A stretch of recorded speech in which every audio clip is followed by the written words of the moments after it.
भाई लोग, एक सवाल पूछना था कि जम्मू वाले तो देशभक्त थे, ये पत्थरबाज कब से बन गए। एक वीडियो में पोस्ट कर रहा हूँ, इसका जवाब आप मुझे कमेंट्स में दें कि इन्होंने हमेशा नारे लगाए कि हम तो देशभक्त हैं, लेकिन ये पत्थरबाज कब से बन गए ये मुझे समझ में नहीं आया।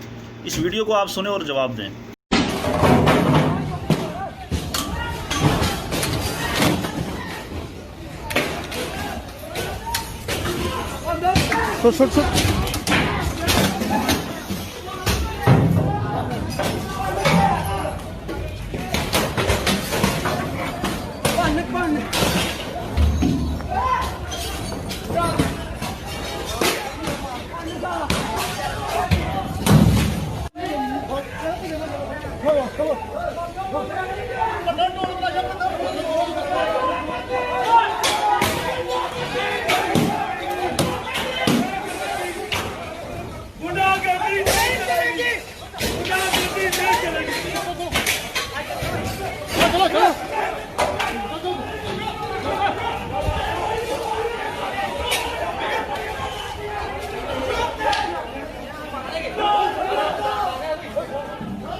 इधर नहीं गई